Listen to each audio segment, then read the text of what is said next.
দেখেন এই যাত্রী, এই তার প্রতিনিয়ত আসা যাওয়া, আসলে সে কিন্তু যাত্রী না। আপনারা নিশ্চয়ই জানেন আমরা সম্মানিত একজন যাত্রীকে, এবং যে সমস্ত যাত্রী বিদেশের মাটিতে শ্রম দিয়ে টাকা অর্জন করে আমরা তাদেরকে যথেষ্ট সম্মান করার চেষ্টা করি।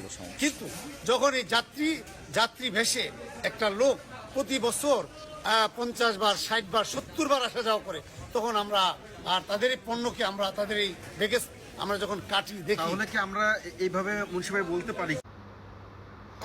আসসালামু আলাইকুম দাঁড়িয়ালা ছাগল ভাই, কি অবস্থা, কেমন আছেন? আপনাদেরকে আর কোনো কাজ নেই নাকি খাইয়ে দেয়া? ওই ভাইটাই যদি 50 বার বিদেশে যাওয়া আসা করে বা 70 বা 100 বার যাওয়া আসা করে, তাহলে আপনার সমস্যা কি? ওই কুত্তার বাচ্চা, তোর বাবার টাকাটা যায় না তোর মার চোদাই না টাকাটা যায়? এই শুয়োরের বাচ্চা, তার লাকিস তুই চেক করার কেডা? তুই তার লাকিস কাটার কেডা? কুত্তার বাচ্চারা, তো ওদের আর কোনো ব্যবসা পালি না।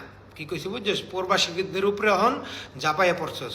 যেই প্রবাসী ভাইদের রেমিটেন্সের জন্য বাংলাদেশ অহনো সতাল আছে কুত্তার বাচ্চা, সেই টাকা দিয়ে হলো তোদের বেতন দেয়, আমাদের টাকা দিয়ে হলো তোদের বেতন দেয়। কুত্তার বাচ্চারা তোদের মতো চামচা এয়ারপোর্টে রাখছে, তোদের মতো চামচা এয়ারপোর্টে রাখছে হলো যারা দেশদ্রোহী আছে তাদেরকে ধরার জন্য, আর প্রবাসী ভাইদেরকে চেক করার জন্য না। তারা একটা জায়গায় 2টা মোবাইল নেয়, তাইলে তোরা 2টা জায়গায় 4টা নিলে তারা তোরা ধরবি, তোর বাপের টাকাটা নেয়?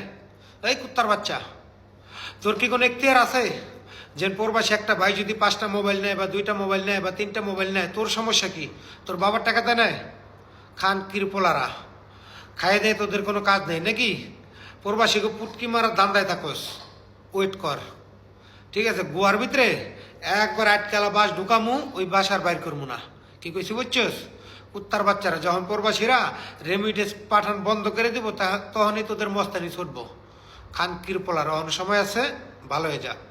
তোর মায়ের তুই চোদ, তোর মায়ের তুই কুত্তা দিয়ে চোদা, বিলাডি বাস্টার্ড।